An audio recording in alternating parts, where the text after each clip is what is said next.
Hi, I'm Matt Dahlgren, Product Marketing Manager for Resident Evil The Darkside Chronicles. Today we're going to be showing you the new content, which was just recently revealed.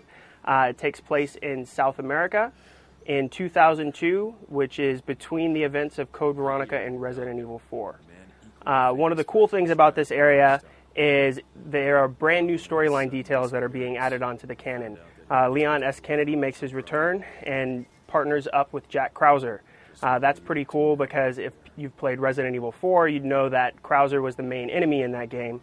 And this kind of fills out his backstory because right now Leon and Krauser are actually working together as teammates.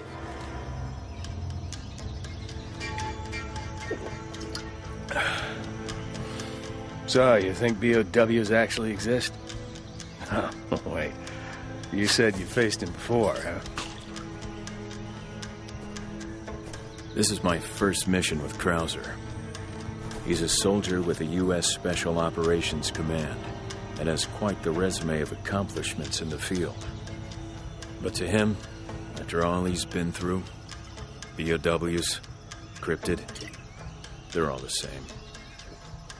Our guide is in a village up ahead. He'll take us to Amparo, where Javier is hiding out. Come on, let's move.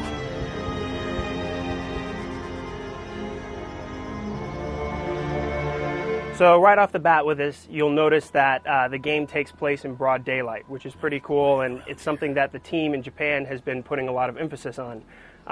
They believe now that they can scare people just as much in broad daylight as they can in darkness. A lot of people say that this level looks very similar to Resident Evil 5. I would agree, but they aren't actually trying to replicate Resident Evil 5. South America is the first time that a Resident Evil game has ever taken place in South America, and it's just a natural fit as Resident Evil has pretty much occurred in many different locations throughout the world.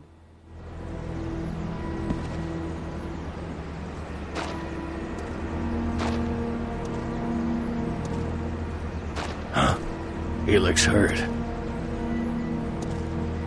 Hey, you okay? What happened here? Krauser, wait! Yeah, what? Something's not right with this guy.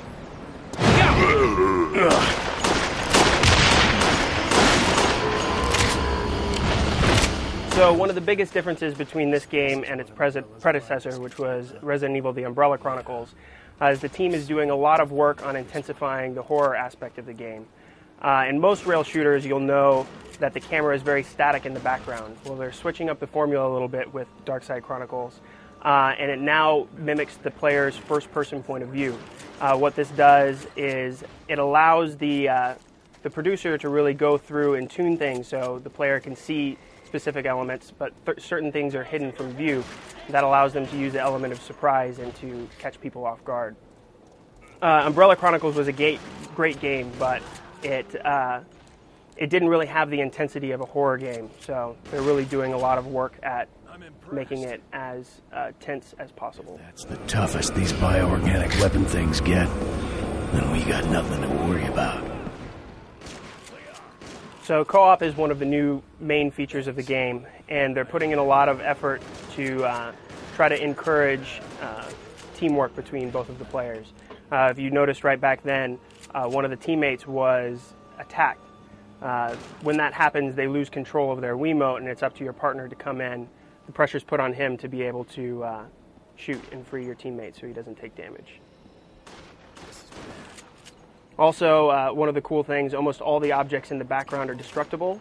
The more that you shoot, you use that to collect gold, and gold is used to upgrade your weapons. Upgrading the weapon of your choice is a big part in progressing throughout the game.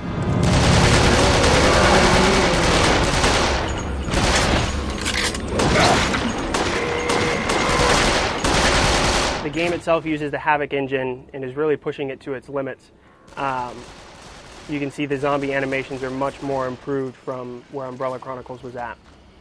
They've also done a lot of tweaking of the actual gameplay, and headshots are a little bit easier to pull off this time around. You have to hit them right in the top skull portion. When you can line up a headshot, you'll actually see your reticle zoom in a little bit, which indicates you're going to be able to get them with a one-shot kill.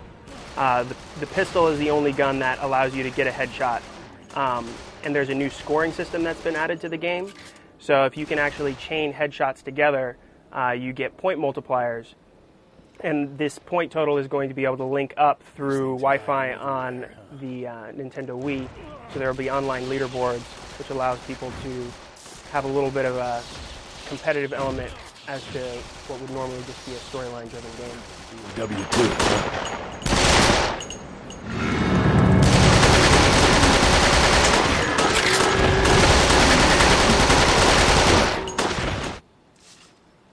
Control-wise, you have some new control options as in comparison to Umbrella Chronicles. It supports just the Wiimote on its own, which is brand new. Before you would have to shake the nunchuck in order to reload. Now you can just shake the Wiimote and you can play everything with one hand. Also, since this is an arcade shooter, having support for the zapper is a must, giving you the most authentic arcade shooter-like experience. Be careful. There's something in the water. So the knife is really good for taking out the piranhas. To do the knife, you hold down the A button and then you shake your Wiimote. There's many different times which you're going to get bombarded by multiple enemies.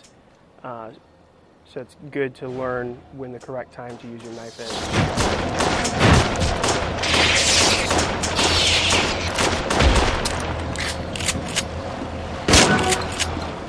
Right here is an example of an interactive pathway, so you can choose which area you want to go with. Finding all the items is a big part about the game, so depending on what path you take, you have to shoot all the items there to make sure that you pick up all the correct items. Hidden throughout the level are a bunch of hidden umbrella icons. The umbrella icons are used to unlock archive items.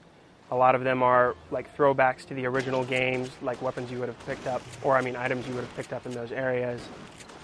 And some of them are files that release new storyline details.